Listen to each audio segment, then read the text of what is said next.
Hello everyone, happy day wherever you are. Welcome to Personal Power Life Coaching.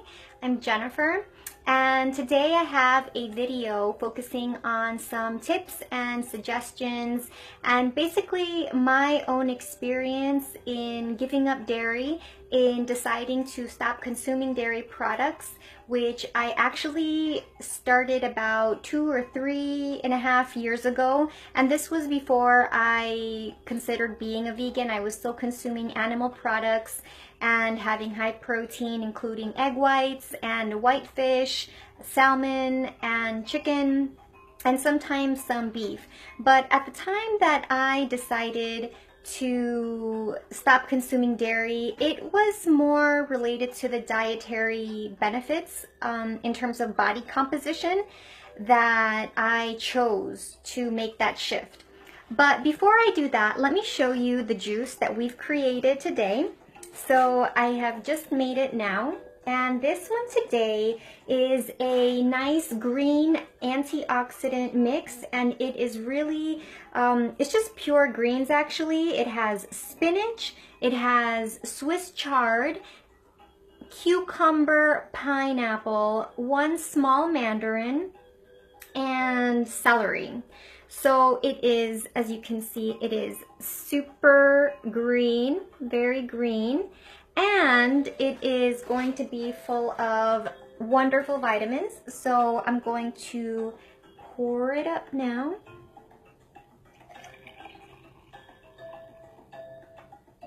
As we see, oopsie, there we go. Okay, so let me give it a try.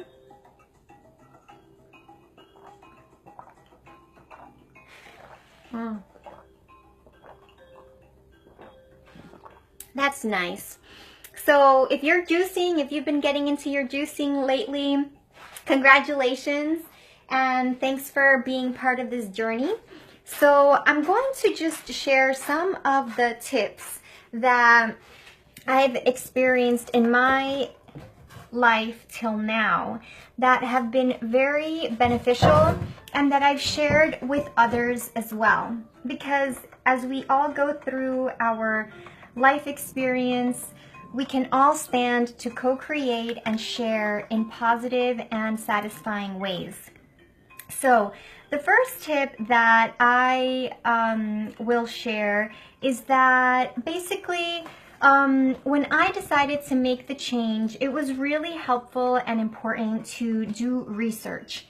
So if you're thinking of stopping or no longer consuming dairy products, then think about what your motivation is.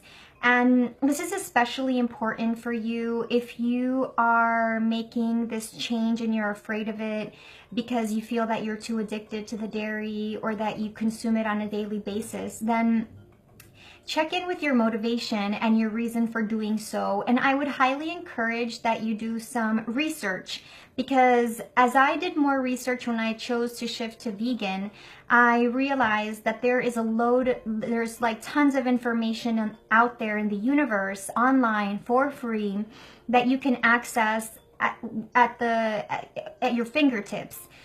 And basically, as I did my research, I discovered that the cows are fed hormones and they're given injections with antibiotics, and ultimately all of that, the chemicals that go into the cow, will filter into the derivatives and the byproducts, which are definitely the milk product, and the meat that is ultimately consumed by the end user. So as I educated myself, I did my research, and I discovered and learned what are the facts and what is the concrete reality about this. In terms of my health, I discovered that I don't want to be consuming those hormones and those antibiotics, and that the flavor of a product, it cannot really justify having that enter my body on a consistent basis. So that was one thing. So do research, look into it, watch videos on YouTube about the cows, how they're raised, how they're industry farmed.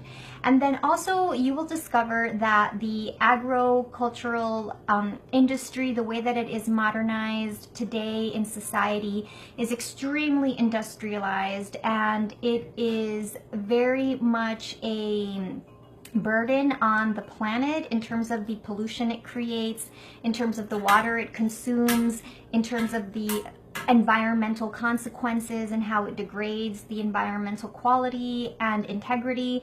So that is the greatest source of carbon dioxide in the planet.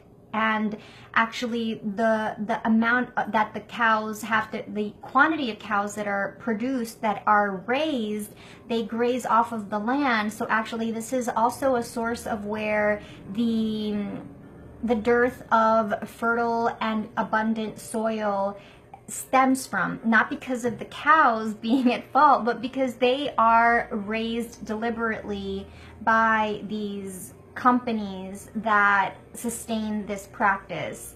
So this is something that you will personally discover and learn if you do your own research, and then you will realize that when we consume that product, the milk product, whether it's cheese or yogurt or a milk, a kefir, whatever it is that contains ice cream.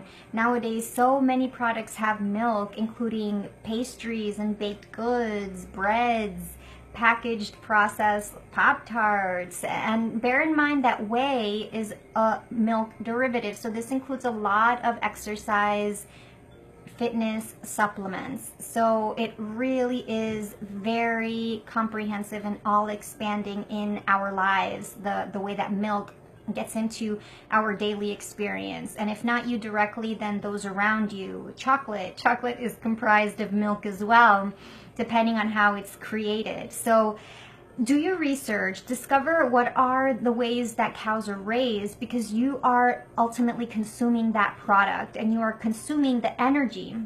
That's another aspect, is that when I decided to shift and I stopped having cottage cheese, which I used to be really, I mean, I would have like a tub of it on a daily basis. When I stopped having it, and then if I consumed it again because I was having some kind of a craving, I discovered that there was some kind of energy imbalance within me, and I felt a little bit heavier in terms of energy, like a little bit sadder, a little bit gloomier. Maybe it was psychosomatic, or maybe I was making that up, but it's something to bear in mind, because the way that the cows are raised, they're basically in an environment where they are in captivity and they are herded. They are treated as a item, as a thing on a conveyor belt system. And then their children, their calves, are taken from them as soon as they're born. They are like, their sexual organs they're castrated so that they're not able to procreate unless they're a specific required standard.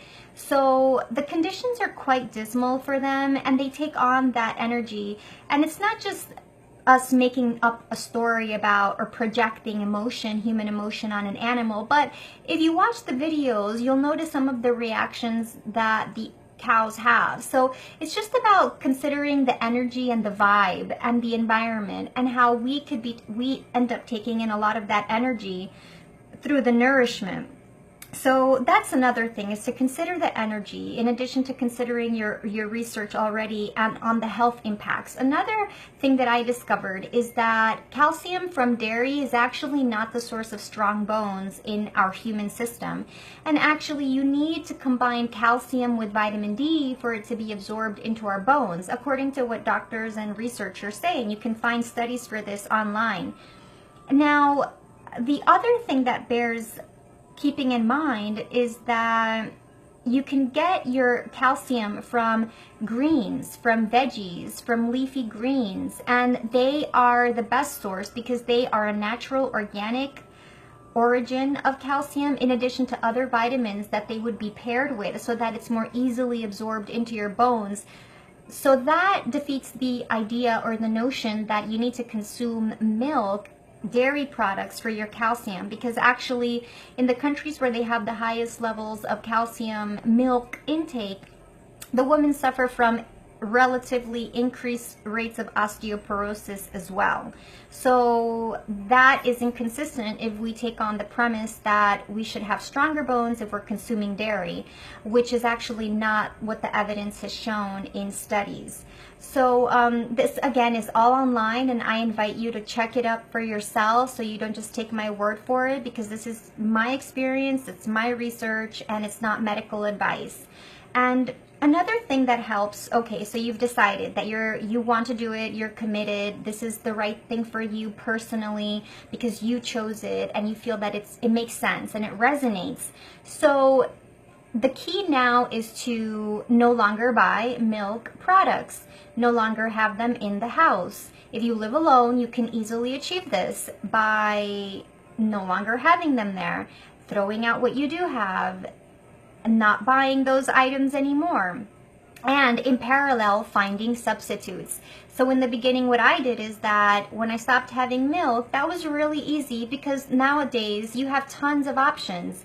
You can have coconut milk, you can have almond milk, cashew milk, rice milk, hemp seed milk, and all of these can come unsweetened so you get less sugar, or you can have it in the sweetened version, and they do taste good because they make them organic with flavor enhancers. So if you're just looking to make the shift to not have dairy, to not have cow's milk, to not have any cow products, that is quite easily achievable, because if that's your aim, you can find plenty of substitutes. And then they have yogurts as well that are made from coconut. And they even have tofu options if you're doing tofu. Now, in the beginning, I did include soy in my diet, and I did have a lot of tofu actually. So you can use that as a substitute. And this is an adequate replacement in the beginning of your journey. So as you continue and you evolve and you progress, you will discover that you will develop new desires in line with your nutrition. The key is to take it slow and to not see it as depriving yourself of anything, but rather being aligned with why you're making this shift, what it does for you. And if necessary, I encourage you and I encourage my clients to write down what their intentions are, what is your intended outcome, and what you would like to get out of this shift, why it means something to you, and to then have that greater clarity that you're making a positive change for you personally.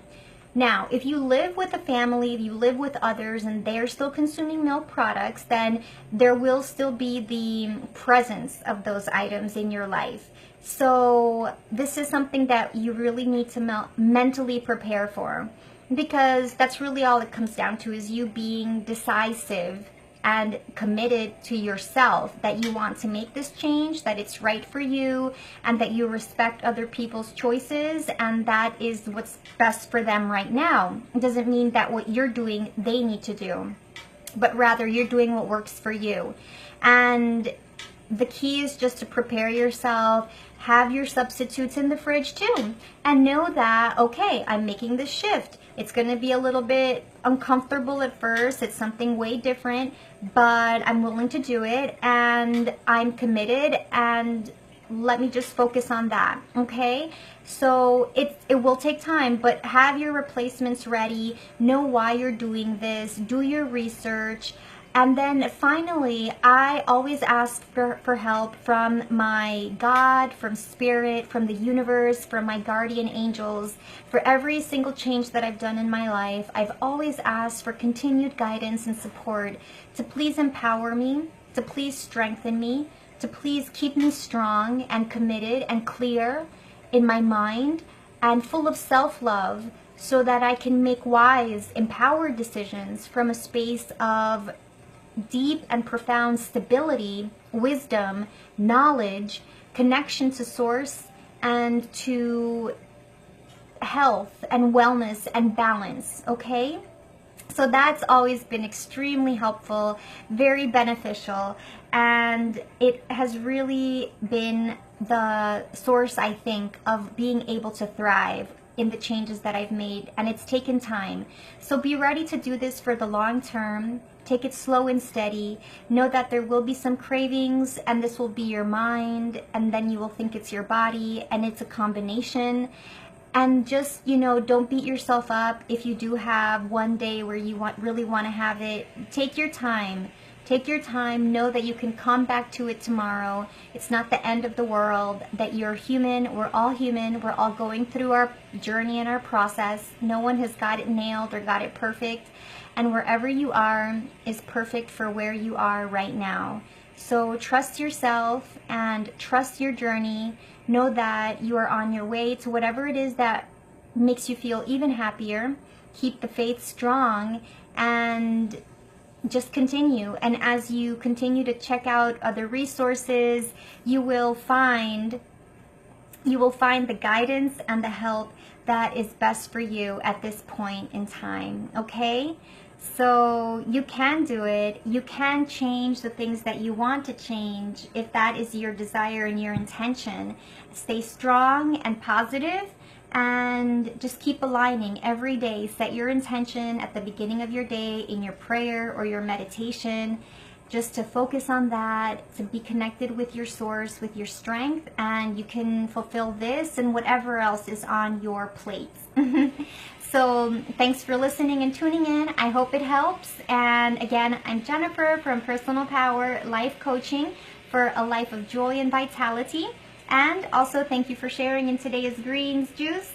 As I said in the beginning, today our ingredients are the amazing, we have Swiss chard, celery, cucumber, pineapple, some orange, and that pretty much is it. So cheers to you and to this beautiful day, and I'll see you next time. Bye for now.